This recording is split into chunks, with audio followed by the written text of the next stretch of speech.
오늘은 2026년까지 암호화폐 시장이 어떻게 전개될 수 있는지 가능한 시나리오를 몇 개의 갈래로 나눠서 이야기해 볼게요. 먼저 블랙록 쪽에서 나온 전망이 하나 있어요. 이미 연준이 이번 사이클에서 누적으로 175bp를 내렸고 이제 금리가 중립에 가까워졌기 때문에 2026년에 공격적으로 더 내릴 여지가 크지 않다는 얘기였는데요. 물론 고용이 크게 꺾이면 얘기가 달라질 수 있지만 기본 시나리오에서는 추가 인하는 제한적이라는 뉘앙스입니다. 근데 시장은 금리 인하 그 자체보다 돈이 진짜로 흘러나오느냐에 더 예민합니다. 그 다음은 실제로 신용이 풀리고 레버리지가 살아나고 스테이블 코인이 늘고 ETF로 돈이 들어오는 현금이 늘어났다는 증거가 필요하죠. 그래서 금리 인하가 진행 중인데도 지금처럼 암호화폐가 힘이 없는 구간이 생깁니다. 사람들이 체감으로는 왜 안 오르지? 라고 의아해하지만 시장 입장에서는 아직 물이 배관을 타고 집까지 들어오지 않았다는 거예요. 자, 그리고 지금 시장 분위기는 불안해 보이는데 업계의 큰 손들은 오히려 정리가 아니라 정돈을 하고 있습니다. 올해 크립토 업계에서 인수합병이 267건 있었고 금액으로 86억 달러 규모까지 늘었는데요. 큰 거래로 코인베이스가 대리빗을 인수했고 크라켄이 닌자트레이더를 그리고 리플이 히든로드를 인수하는 등 크고 작은 인수합병들이 있었습니다. 시장이 약세의 끝으로 가는 구간이라면 몸집 불리기보다 현금 확보가 먼저 나오기 쉬운데 지금 모습은 오히려 라이선스, 인프라, 유통 채널을 선점하려는 움직임이 커졌다는 신호로 읽는 게 합리적이거든요. 물론 이런 현상들이 곧바로 내일의 불장을 뜻하는 건 아닙니다. 다만 다음 사이클의 뼈대가 될 수 있다는 거죠. 그런데 사람들은 가격이 오를 때는 더 오를 것이라고 믿고 가격이 떨어질 때는 더 떨어질 것이라고 믿어요. 그 믿음이 가장 강한 순간에 대개 포지션이 반대로 쌓입니다. 자, 이제 각설하고 2026년까지 가능한 시나리오를 세 가지로 설명드릴게요. 첫 번째는 가장 현실적인 기본 시나리오입니다. 지루한 횡보 이후 갑자기 터지는 상승인데요. 이유는 2026년에 연준이 생각보다 금리를 많이 내리지 않을 거란 전망 때문입니다. 블랙록이 말한 것처럼 금리는 이미 중립에 가까워졌고 노동시장이 박살나지 않는 한 큰 폭의 인하는 제한적이라는 프레임이 유지될 거란 뜻입니다. 사람들은 계속 실망할 거예요. 금리는 내렸는데 코인은 왜 힘을 못 쓰지? 하면서요. 그리고 기대가 클수록 더 힘들어질 거예요. 왜냐면 지금은 기대만으로 오르는 장이 아니라 실제 유동성이 필요한 장이기 때문이죠. 그래서 이 구간은 비트코인이든 이더리움이든 큰 방향성은 애매하고 변동성만 커지거나 오르는 듯 하다가도 자꾸 꺾이게 됩니다. 그러다가 어느 순간 조건이 하나둘 맞게 되는 순간 갑자기 불씨가 살아나게 되는데요. 그 조건이 뭘까요?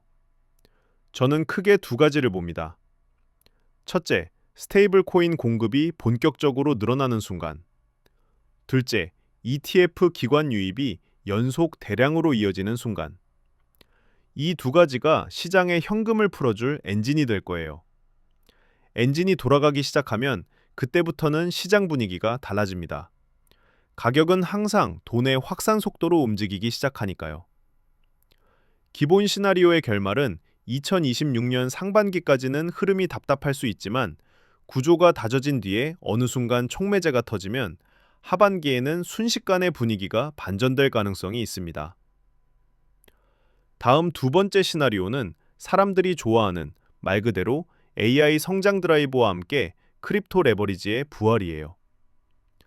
일론 머스크가 12개월에서 18개월 안에 AI의 두 자릿수 성장 가능성을 언급했고 사람들은 그 말을 근거로 낙관론을 키우는 중이에요. 그런데 이 시나리오가 성립하려면 성장이 지속되는 가운데 인플레이션은 심하지 않고 그래서 금리는 내려가거나 최소한 더 이상 올리지 않고 유동성은 다시 풀려야 합니다. 이 모든 게 맞아떨어진다면 크립토는 가장 먼저 달리는 자산이 될 겁니다. 그래서 이 시나리오에서는 2026년 초중반부터 비트코인이 먼저 상승할 것이라는 전망이 우세해요. 세 번째 시나리오는 여러분들이 가장 두려워하는 하락장 진입 시나리오인데요. 사실 가장 가능성이 낮긴 하지만 다음 네 가지 중 두 가지 이상의 악재가 발생한다면 이 시나리오도 불가능한 이야기는 아닙니다. 그 트리거는 첫째, 노동시장이 예상보다 급격히 꺾이는데 동시에 신용 스프레드가 벌어져서 위험회피 심리가 극대화된다. 둘째, 암호화폐에 대한 규제나 정책 리스크가 커지면서 기관의 유입이 멈춘다. 셋째, 스테이블 코인의 발행량이 늘지 않고 오히려 줄어든다.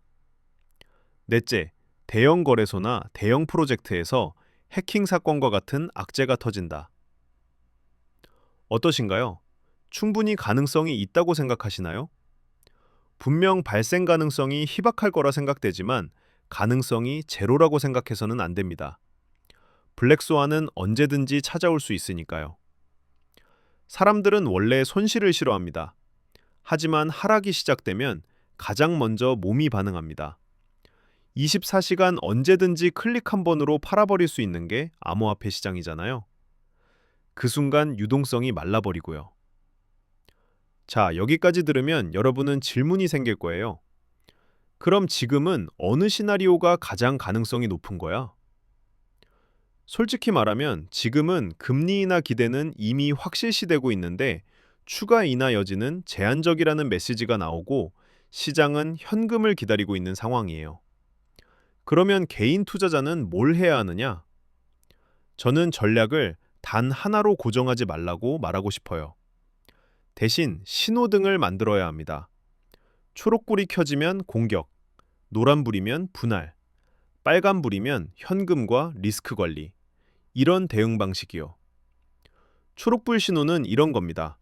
스테이블 코인이 확실히 큰 폭으로 증가하고 ETF의 기관 유입이 연속으로 대량 유입되고 가격이 오르면서 거래량까지 받쳐주고 조정이 와도 저점이 높아지면서 조금씩 올라가는 구조. 우리가 바라는 가장 이상적인 모습입니다. 그런데 노란불은 그 반대죠.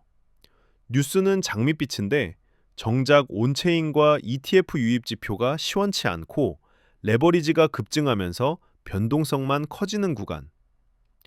빨간불은 더 명확합니다. 매크로 관점에서 갑자기 신용경색 신호가 나타나고 거래소 해킹 같은 대형 악재가 또 한 번 발생해서 투자자들의 신뢰가 무너지고 시장에서 계속해서 현금이 빠져나가는 구간이 생기는 겁니다.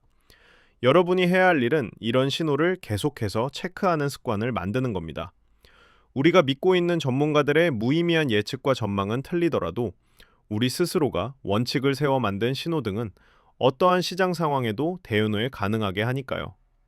시장이 언제까지나 극단의 공포를 조성할 수는 없을 겁니다. 분명 언젠가 분위기는 전환될 날이 찾아올 거예요. 여러분이 오늘 이 영상을 끝까지 들었다면 이제 환율이나 금리 뉴스를 볼 때도 이렇게 생각하게 될 거예요. 중요한 건 말이 아니라 돈이 실제로 움직이느냐. 그리고 그러한 신호를 직접 체크하는 습관이 2026년에도 여러분의 실수를 크게 줄여줄 수 있을 겁니다.